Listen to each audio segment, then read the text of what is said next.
الحمد لله رب العالمين والصلاة والسلام على أشرف الأنبياء والمرسلين وعلى آله وأصحابه أجمعين.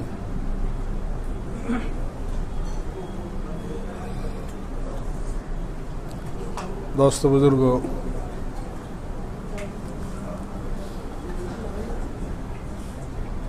کل میں نے عرض کیا تھا کہ لباس ہر قوم کی شناخت ہوتی ہے اور اس کی پہچان ہوتی ہے، اور آدمی ظاہری طور پر اپنے لباس ہی سے پہچانا جاتا ہے. شریعت مطہرہ نے جہاں اور باتیں سکھائی ہیں اور قرآن کریم میں جہاں اور احکامات ہیں، وہاں لباس اور کپڑے پہننے کے بھی اصول اور آداب ہیں، جن میں پہلی بات میں نے کل نقل کی تھی کہ قرآن کریم نے لباس کا سب سے پہلا اصول یہ بیان کیا ہے، لباسً یواری سوآتکم،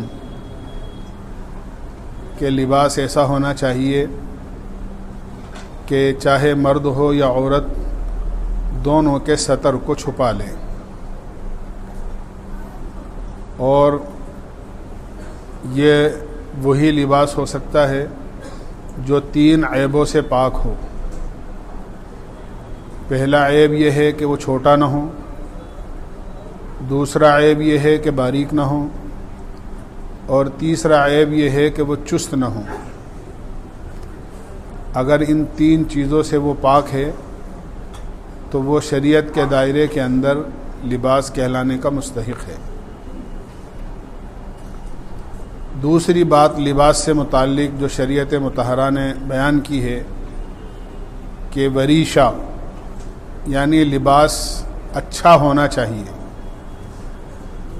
اچھا ہونے کا مطلب یہ ہے کہ جو آدمی جس حیثیت کا ہے، اپنی حیثیت کے اعتبار سے اس کو صاف ستھرا، آرام دہ، اپنے مزاج، موسم اور موقع محل کے اعتبار سے لباس پہننا چاہیے. وریشہ کا مطلب یہ ہے کہ اچھا لباس ہو. اچھے لباس کا مطلب فیشن نہیں ہے.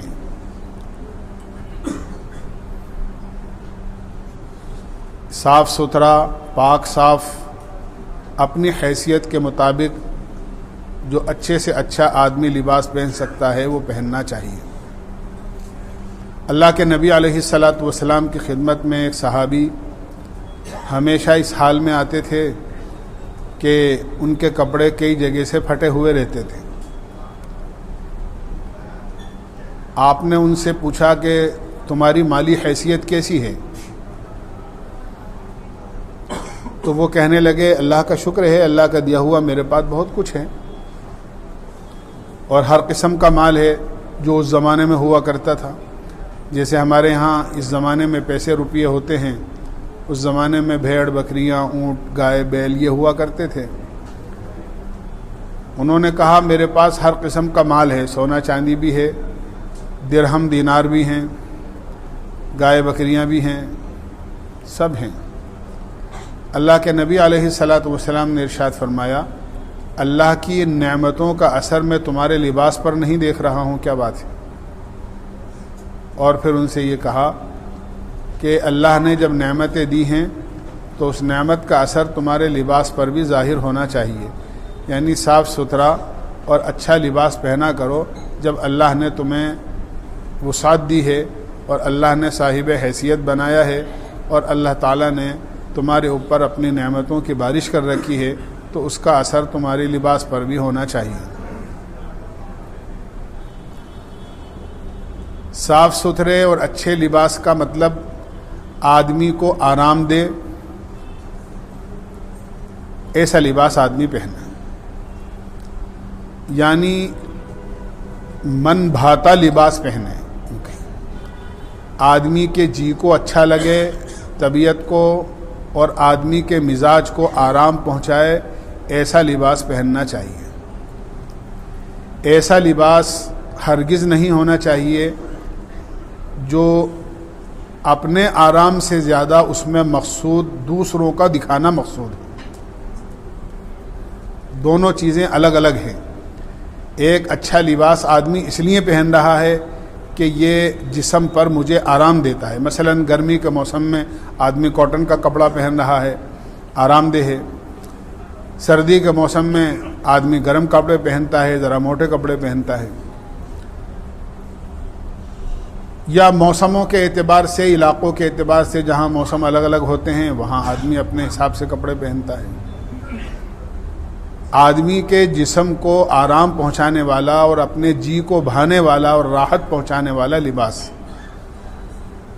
ایسا لباس نہیں کہ چاہے مجھے آرام ہو یا نہ ہو لیکن لوگوں کو دیکھنے میں اچھا لگے، ایسا نہیں ہونا چاہیے۔ یعنی آسائش ایک چیز ہوتی ہے، آرام دہ ہونا، اور ایک ہوتی ہے نمائش۔ نمائش کا مطلب یہ ہوتا ہے دوسروں کو دکھانے کے لیے پہنے۔ شریعت میں دوسروں کو دکھانے کے لیے کوئی لباس پہنا جاتا ہے تو اس کی قطعاً اجازت نہیں ہے۔ ہاں، آدمی اپنے آرام کے لیے تو اچھے سے اچھا لباس پہنے، لیکن دوسروں کو دکھانے کے لیے اگر آدمی پہنتا ہے تو اس کو نمائش کہتے ہیں اور اس کو فیشن کہتے ہیں، اور شریعت میں اس کی اجازت نہیں۔ آج اس زمانے کے اندر ایسا محسوس ہوتا ہے کہ مرد ذرا کچھ کم اور عورتیں 100% اچھا لباس پہنتی ہی اس لیے ہیں دوسروں کو دکھانے کے لیے۔ یعنی میں کیا عرض کروں کہ ہر آدمی کو خود اندازہ ہے اس بات کا کہ ہماری خواتین آج کے زمانے کی تو یہ سمجھتی ہیں کہ اچھا لباس گھر والوں کے لیے نہیں ہے، اپنے لیے نہیں ہے۔ اپنے لیے تو سیدھا سادہ گھر والوں کے لیے جیسا تیسا پہن لو۔ ہاں، جہاں کہیں باہر جانے کا مسئلہ آئے گا، کسی کے گھر جانے کا، کسی کی شادی بیاہ کے اندر، کسی کی تقریب میں، کسی کے یہاں جانے کا مسئلہ آئے گا تو ان کو پھر اچھا لباس چاہیے۔ یعنی وہ تو سمجھتی ہی یہ ہیں کہ اچھا لباس ہمارے لیے نہیں ہے، گھر والوں کے لیے نہیں ہے، بلکہ اچھا لباس تو باہر والوں کے لیے اور دوسرے لوگوں کے لیے۔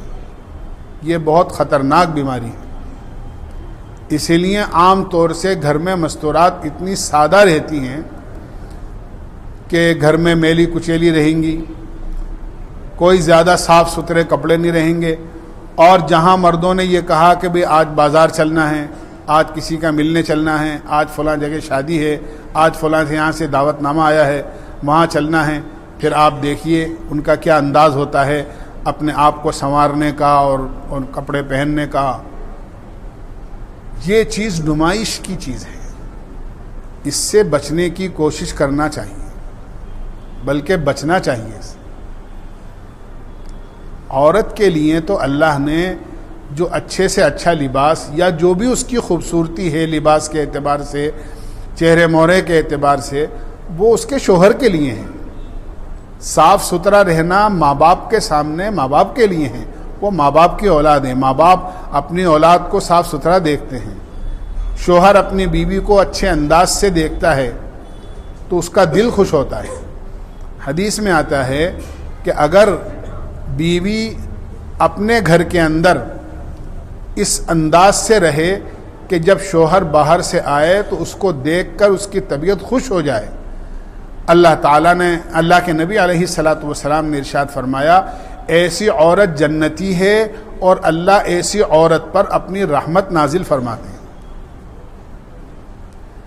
ایسی عورت کو قطعاً شریعت میں پسند نہیں کیا گیا ہے کہ آدمی تھکا ہارا بازار سے یا اپنے کام کاج سے گھر میں آئے، پتہ چلا کہ عورت میلی کچیلی، منہ بنائے ہوئے، گھر میں یعنی متھے پر سل ڈالے ہوئے، اپنا چہرہ لٹکائے ہوئے، مغموم اور شکایتوں کا پلندہ اور انبار لیے ہوئے شوہر کے لیے، آج تمہاری ماں نے یہ کہہ دیا، تمہاری بہن نے ایسا کر دیا، آج تمہارے بھائی نے ایسا کیا۔ یہ سب چیزیں شریعت میں قطعاً پسند نہیں۔ شریعت میں ایسی عورت کو پسند کیا گیا ہے اور اس کی فضیلت بیان کی گئی ہے کہ جب شوہر گھر کے مرد باہر سے گھر کے اندر آئیں تو ان کی گھر کی زیب و زینت کو دیکھ کر، گھر کی صفائی ستھرائی کو دیکھ کر، اپنی بیوی کو دیکھ کر ان کی باہر کی ساری تھکن دور ہو جائے. یہ ایسا ہونا چاہیے. تو عرض میں نے کیا کہ لباس اپنے لیے پہننا چاہیے، دوسروں کے لیے نہیں. دوسروں کے لیے تو مسئلہ صرف اتنا سا ہے کہ بھئی آدمی کا سطر کھلا ہوا نہ رہے، عورتیں جائیں تو پردے کے اہتمام کے ساتھ جائیں، اس لیے ان کو باہر جانے کے لیے کپڑوں کے ساتھ ساتھ برقع پہننا، پردے کا اہتمام کرنا ضروری ہے.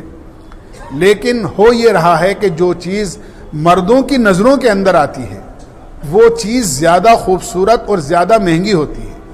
اسی لیے آپ دیکھیں گے کہ اگر کپڑوں کا جوڑا ان کا 200 روپے کا ہے تو ان کا برقع 2000 سے کم کا نہیں ہوگا، اس لیے کہ کپڑے تو اندر چھپ جاتے ہیں اور برقع سب کے سامنے ظاہر ہوتا ہے. ہاں، برقع جب کپڑے زیادہ قیمتی ہوتے ہیں اور زیادہ خوبصورت ہوتے ہیں تو پھر وہ برقع خود ہی گاڑی میں اتار کر رکھ جاتی ہیں، اور گاڑی میں سے اترنے سے پہلے جب شادی میں جاتی ہیں تو وہ بالکل اس لباس میں جاتی ہیں جو لباس انہوں نے دوسروں کو دکھانے کے لیے سلوایا یا پہنا ہے. کتنی بری بات ہے. ایسا نہیں ہونا چاہیے. شریعت نے اس کے قطعاً اجازت نہیں دی ہے. میں کل عرض کر چکا ہوں، اللہ کے نبی علیہ الصلاۃ والسلام نے قیامت کی علامتوں میں سے فرمایا ہے اور ایسی عورتوں پر لعنت فرمائی ہے جو ایسی زیب و زینت کے ساتھ گھر سے باہر نکلیں کہ ان کا لباس دیکھ کر، ان کا چہرہ مورا دیکھ کر، ان کی خوبصورتی دیکھ کر، کسی بھی چیز کی ہو، کپڑوں کی ہو، برقعے کی ہو، کسی بھی چیز کی ہو، غیر مردوں کی نظریں دوسری طرف سے ہٹ کر ادھر لگ جاتی ہیں اور آدمی کی نظر ادھر لگ جاتی ہے، تو آپ سمجھو ایسی عورتوں پر شریعت نے لعنت فرمائی ہے. اللہ کے نبی نے فرمایا اللہ اور اس کے فرشتوں کی لعنت ہے ایسی عورت پر جو دوسروں کے لیے زیب و زینت اختیار کرتی ہے. فرمایا مائلاتن ممیلاتن، جو دوسرے مردوں کی طرف خود مائل ہوتی ہیں اور اپنی زیب و زینت کے ذریعے سے دوسرے مردوں کو اپنی طرف مائل کرتی ہیں، ان پر اللہ کی لعنت ہوتی ہے. اس لیے بچنا چاہیے. لباس اپنے لیے ہیں، لباس دوسروں کے لیے نہیں ہیں. بس یہ بنیادی چیز ہے. آرام سے آرام دے، جو جسم کو آرام سے آرام پہنچائے. آپ یہ دیکھیے دلہن کی شادی کا جو جوڑا ہوتا ہے، بارات کا جوڑا کہیے، نکاح کا جوڑا کہیے، کتنا قیمتی ہوتا ہے. اور ایک رواج ایسا چل گیا ہے کہ مسلمان اور وہ جو اپنے آپ کو دیندار کہتے ہیں وہ کہ صاحب دلہن نکاح کے موقع پر کیا پہنے گی کہ صاحب لہنگا پہنے گی. کیا پہنے گی کہ کرتی پہنے گی. خود ایمانداری سے اپنی گردن اپنے گریبان میں ڈال کر خود سوچیں کہ لہنگا اور کرتی مسلمانوں کا لباس ہے. آپ دیکھیے ایک نئی زندگی کی شروعات ہو رہی ہے، ایک نیا گھر آباد ہو رہا ہے، نیا گھر بس رہا ہے. نکاح کے موقع پہ کیا ہوتا ہے کہ ایک لڑکی جو ایک لڑکے کے لیے اجنبی تھی اور لڑکا لڑکی کے لیے اجنبی تھا، اب دونوں کی نکاح کے ذریعے سے شادی ہو رہی ہے اور اب ان دونوں کا گھر ایک نئی فیملی تیار ہو رہی ہے، ایک نیا گھر آباد ہو رہا ہے. اس کی شروعات ہی غیروں کے طریقے سے اگر ہو رہی ہے تو آپ خود اندازہ لگائیے کہ آگے والی زندگی کے اندر کیا برکت ہو سکتی ہے. عام دنوں میں کرتا پاجامہ پہنیں گی لیکن نکاح کے موقع پر غیروں کا لباس پہنیں گی. کہ صاحب کیا پہنیں گی کہ ایک عام رواج 100% کہوں تو غلط نہیں ہوگا، 99% نہیں 100% کہوں تو غلط نہیں ہوگا کہ صاحب 100% کہ دلہن کا کیا ہوگا کہ صاحب لہنگا ہو کرتی، جس کا اسلام سے اور مسلمانوں کے لباس سے کوئی تعلق ہی نہیں. اور پھر وہ لباس اتنا قیمتی ہوتا ہے اور اتنا تکلیف دہ ہوتا ہے کہ آپ گھر جا کے پوچھیں تو آپ کو خود کو اندازہ ہو جائے گا اور وہ خود آپ کو آپ کی مستورات بتا دیں گی کہ ان کو اس جوڑے میں کتنی تکلیف ہوتی ہے. وہ اس کو اتنی بڑی مصیبت سمجھتی ہیں کہ کسی طریقے سے میں اپنے گھر پہنچوں اور جا کر اس کو اتار کر اپنا سادہ جو لباس ہے جو کاٹن کا ہے یا کوئی اور سادہ لباس ہے، جو راحت ان کو سادہ اور کاٹن کے لباس میں جسم میں محسوس ہوتی ہے وہ اس کو اس قیمتی لہنگا کرتی کے اندر نہیں ہوتی ہے۔ تو ایک مجبوری کی بات ہوتی ہے، وہ معاشرے کے اور گھر والوں کے دباؤ میں ہوتی ہیں، اور ایک ایسی رسم رائج ہو گئی ہے جس میں ان کو اس کو نبھانا پڑتا ہے، وہ مجبور ہوتی ہیں اس وقت کے اندر، چاہے وہ پسند کر رہی ہوں یا ناپسند کر رہی ہوں، ورنہ قطعاً وہ اپنے سادہ لباس میں جو راحت محسوس کرتی ہیں وہ اس قیمتی لباس میں راحت محسوس نہیں کرتی، اس لیے کہ وہ اپنے لیے نہیں ہوتا، وہ دوسروں کو دکھانے کے لیے ہوتا ہے۔ تو جو چیز دوسروں کو دکھانے کے لیے ہوگی اس میں تو سراسر تکلیف ہی ہوگی۔ اس لیے دوسرا جو اصول بیان کیا ہے کہ اچھا لباس پہنو، صاف ستھرا پہنو، قیمتی سے قیمتی پہنو، لیکن جسم کو راحت پہنچانے والا پہنو، اپنے کو اچھا لگے ایسا پہنو، دوسروں کو اچھا لگے ایسا نہیں ہے کہ صاحب لباس دوسروں کو دکھانے کے لیے پہننا۔ تیسرا اصول یہ بیان کیا ہے کہ آدمی ایسا لباس پہنے جس میں کسی غیر قوم کی مشابہت نہ ہوتی ہو، غیر قوم کی مشابہت نہیں ہوتی، کہ آدمی ایسا لباس پہنے جس سے غیر قوم کا آدمی لگے۔ اب یہ بھی میں آپ کو کیا عرض کروں کہ یہ بھی فیشن بن گیا ہے کہ صاحب کرتا پہنیں گے اور وہ شلوار بھی آج کل ایسی بعض جگہ سلنے لگ گئی ہے کہ جیسے ایسا لگتا ہے جیسے کہ دھوتی پہن رکھی ہو۔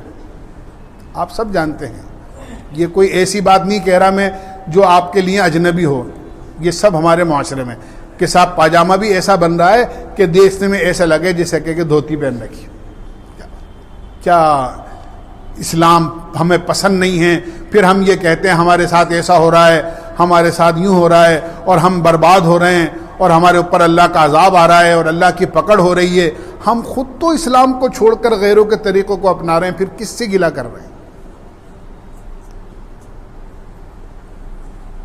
ایسا لباس جس میں غیر قوموں کی مشابہت نہ ہو، غیر قوموں کی مشابہت سے اپنے آپ کو بچانا لباس کے اندر بہت ضروری۔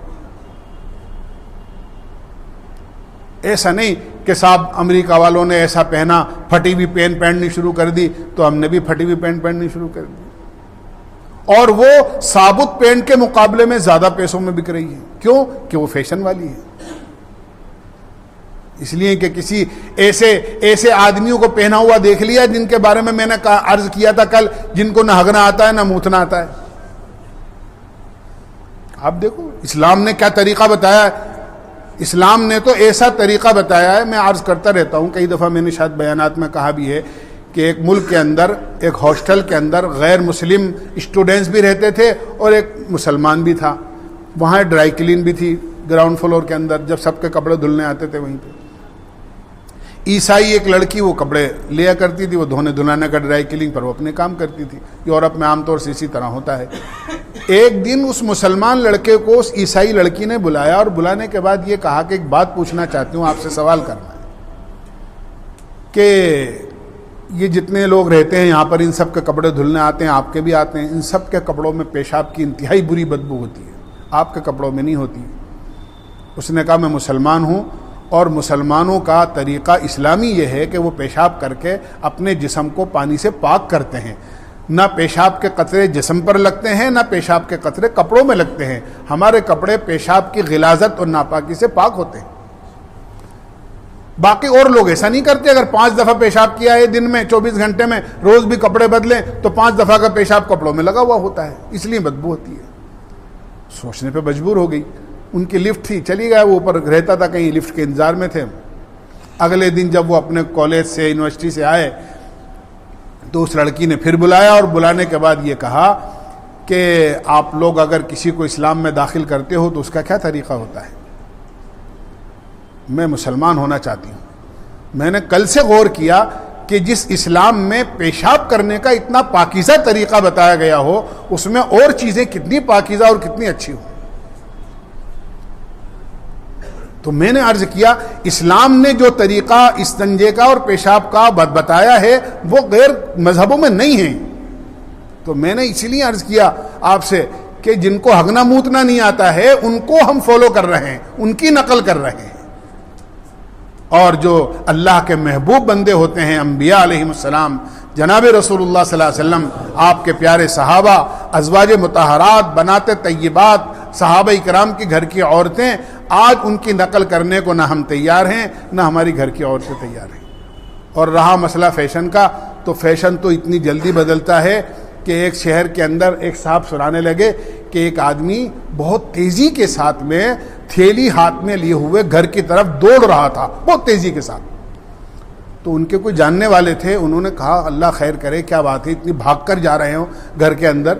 تو انہوں نے وہ بھی دوڑے، اور دوڑنے کے بعد ان کو پکڑا، اور پکڑنے کے بعد کہا بھائی کیا بات ہے، کیا کوئی مصیبت پیش آ گئی، کیا کوئی حادثہ پیش آ گیا، اتنی تیزی کے ساتھ تھیلی ہاتھ میں لیے ہوئے آپ دوڑ کر اپنے گھر جا رہے ہو؟ کہنے لگے بھائی کوئی مسئلہ نہیں ہے، کوئی حادثہ نہیں ہے، اصل میں ایک شادی میں جانے کے لیے کپڑے سلوائے تھے، دوڑ کر اس لیے جا رہا ہوں کہ کم سے کم ایک دفعہ تو پہن لوں، کہیں ایسا نہ ہو کہ گھر جاتے جاتے فیشن بدل جائے۔ اگر گھر جاتے جاتے فیشن بدل گیا تو سلی سلائے کپڑے دھرے رہ جائیں گے۔ آج کل یہی ہے کہ کچھ دنوں بعد فیشن بدل جاتا ہے تو وہ پرانے کپڑے پہننا جو ہے وہ معیوب سمجھا جاتا ہے، ان کو لوگ اچھی نظر سے نہیں دیکھتے ہیں، اور پہننے والے بھی سمجھتے ہیں کہ اگر یہ پہنیں گے تو لوگ کیا کہیں گے کہ یہ تو بہت پرانا فیشن ہے۔ آج کل کا نیا لیٹسٹ فیشن جو ہے وہ اسے کپڑے نہیں پہن رہے۔ ہمیں سب کو اس سے بچنا چاہیے، غیر قوموں کی نقالی سے۔ اسلام میں اگر کوئی کمی ہے تو پھر آدمی بتائے کہ ہاں بھئی یہ کمی ہے، اس لیے ہم ایسا کر رہے ہیں۔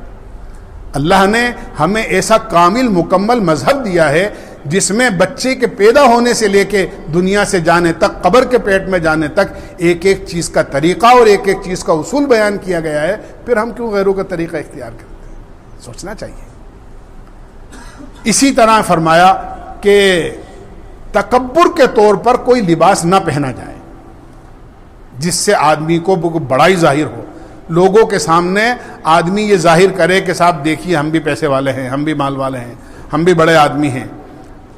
ایسا لباس جو تکبر کے طور پر پہنا گیا ہو، ایسے لباس سے شریعت میں منع کیا گیا ہے۔ پہلے اللہ کے نبی کا صدقہ طفیل ہے یہ تو، اور اللہ کے نبی علیہ الصلاۃ والسلام کی برکت ہے کہ وہ عذابات جو پچھلی قوموں پر آئے ہیں اس قوم پر آج کے زمانے میں نہیں آتے، ورنہ بنی اسرائیل میں بہرہا ایسا ہوا ہے کہ ایک نوجوان بڑا سوٹ بوٹ پہن کر، ایک شال اپنے کندھوں پر ڈال کر، بڑے متکبرانہ انداز کے اندر اپنے گھر سے نکلا، زمین پھٹی اور اللہ نے اس کے تکبر کی وجہ سے اس کو وہی زمین میں دھسا دیا۔ اللہ کو قطعاً تکبر اور بڑائی پسند نہیں، اللہ کو تو عاجزی پسند ہے۔ اس لیے عرض میں نے کیا کہ ہمیں ایک تو اصول کے تحت اپنا لباس پہننا چاہیے، اسلامی لباس۔ کل میں نے ایک چیز بیان کی تھی کہ ہمارا لباس اسلامی نہیں ہوتا ہے تو خدا نخواستہ کسی حادثے کے اندر جو ہے وہ اگر کوئی مسئلہ ہو جائے، کسی کی موت واقع ہو جائے، کسی کا انتقال ہو جائے تو لوگ کپڑے اتار کر دیکھتے ہیں کہ صاحب یہ مسلمان ہیں، لیکن وہ ہمارے شہزاد بھائی کہنے لگے کہ صاحب عورتوں کو کیسے پہچانیں گے؟ مرد کو تو چلو پھر پہچان لیں، لیکن مستورات کو کیسے پہچانیں؟ ایک واقعتاً ایک مسئلہ ہے، لیکن اگر مستورات باہر نکلی ہوئی ہیں اور برقع پہنے ہوئے ہیں تو امید ہے انشاءاللہ کہ ان کی بے حرمتی کی نوبت نہیں آئے گی، ان کی بے حرمتی کی نوبت نہیں آئے گی اگر وہ کوئی اسلامی لباس پہنے ہوئے ہیں، اور اگر وہ برقع پہنے ہوئے ہیں تو انشاءاللہ بے حرمتی کی نوبت۔ اللہ ایسے حادثات سے محفوظ فرمائے سب کو۔ تو عرض میں نے کیا کہ ایک تو شریعت کے مطابق ہمارا لباس ایسا ہونا چاہیے سطر کو چھپا لے، گھر اپنے جسم کو آرام دہ ہو، اپنے کو اچھا لگے، نمائش سے بالکل پاک ہو، اس کا من۔ اسی طرح غیروں کی نقالی نہ ہو، دوسروں کی نقل اتارنا نہ ہو، لباس میں دوسروں کی مشابہت نہ ہو، تکبر کے طور پر نہیں پہنا گیا ہو۔ اس طرح کے اگر اصولوں کے ساتھ ہم لباس پہنیں گے تو یقیناً ہمارا اسلامی لباس ہوگا۔ دنیا میں بھی اگر ہم مسلمان پہچانے جائیں گے تو قیامت میں بھی اللہ ہمیں مسلمانوں ہی میں شمار کرے گا۔ ایسا نہ ہو کہ دنیا کے اندر ہمارا نام مسلمانوں میں رہے اور ہماری ظاہری شکل و صورت اور لباس دوسروں کے مشابہت ہونے کی وجہ سے قیامت میں ہمارا شمار کسی اور کے ساتھ ہو جائے۔ اللہ کے نبی نے فرمایا من تشبہ بقوم فہو منہم، کہ جو جس قوم کی مشابہت اختیار کرتا ہے اللہ قیامت میں اس کا حشر اسی کے ساتھ کرے۔ کہیں ایسا نہ ہو دنیا میں مسلمانوں کی فہرست میں ہوں اور قیامت میں کسی اور صف میں کھڑے ہوں۔ اللہ ہم سب کی حفاظت فرمائے۔ اللہ کے نبی علیہ الصلاۃ والسلام کا بڑا سادہ لباس تھا، آپ کرتا پہننا پسند کرتے تھے، آپ لنگی کو بہت زیادہ پسند کرتے تھے، آپ امامہ پہننا پسند کرتے تھے۔ اللہ کے نبی علیہ الصلاۃ والسلام ہمیشہ سر ڈھک کے رہتے تھے، آپ ٹوپی اوڑھ کے رہتے تھے، حتیٰ کہ استنجا جاتے تھے تو بھی آپ ٹوپی اوڑھ کر جاتے تھے، سر ڈھک کر جاتے تھے۔ ہم تو نماز پڑھتے میں بھی ٹوپی نہیں اوڑھتے۔ آپ دیکھو صف کے اندر کوئی صف آپ کو ایسی نہیں ملے گی جس صف کے اندر کوئی نہ کوئی ایک آدمی بغیر ٹوپی کا آپ کو نظر آئے۔ ہر صف میں کوئی نہ کوئی آدمی آپ کو، کوئی ایک آدھ صف کوئی اللہ کے فضل و کرم سے ایسی ہو جس میں سارے ٹوپی والے ہوں، ورنہ کسی بھی مسجد میں جا کر دیکھ لینا 2-4 آدمی آپ کو بغیر ٹوپی والے نماز، کیونکہ یہود و نصارہ نے کہا نماز پڑھو لیکن ایسی نماز پڑھو جیسی ہم کہہ رہے ہیں، تمہارے نبی کہہ رہے ہیں ایسی نماز مت پڑھو، نماز تو پڑھو تم، ہم نماز سے نہیں روکیں گے، اس لیے کہ وہ بھی جانتے ہیں کہ مسلمان نماز کو تو نہیں چھوڑے گا اگر وہ نمازی ہے، لیکن نمازی کی نماز کی شکل ختم کر دی انہوں نے۔ نمازی بھی آج کل ایسا لباس پہن رہا ہے، اللہ حفاظت فرمائے، میں کہتا رہتا ہوں کہ ان کی پتلون ایسی ہوتی ہے جب وہ سجدے میں جاتے ہیں نا تو وہ نیچے ہو جاتی ہے، ان کا بشیٹ اوپر ہو جاتا ہے، اور ایسی بے حرمتی اور ایسی یہ سمجھیے کہ بے حیائی کی شکل سامنے آتی ہے کہ جس کو بیان بھی نہیں کیا جا سکتا، اس لیے کہ وہ تنگ ہوتی ہے پتلون، وہ سجدے میں جاتے ہیں تو وہ نیچے سرک جاتی ہے، اور جو ان کا ٹی شرٹ ہوتا ہے یا بشیٹ ہوتا ہے وہ اوپر سرک جاتا ہے، اور کمر اور نیچے کا حصہ جو ہے جو سطر میں داخل ہے وہ پچھلے نمازیوں کے نظروں کے سامنے آتا ہے۔ کتنی بری بات ہے، ایسا کیا لباس پہننا جس سے نماز ہی نہ رہے، جس میں ہمارا سطر دوسروں کے سامنے کھل جائے، ایسے کپڑوں کو کیا پسند کرنا۔ ارے ایسا لباس پہنے جو اللہ کو پسند ہو، اللہ کے نبی کو پسند ہو، ایسا لباس آدمی کو پہننا چاہیے۔ اللہ ہمیں عمل کی توفیق نصیب فرمائے۔ سبحان اللہ بحمدہ، سبحانک اللہم وبحمدک، ونشہد ان لا الہ الا انت نستغفرک۔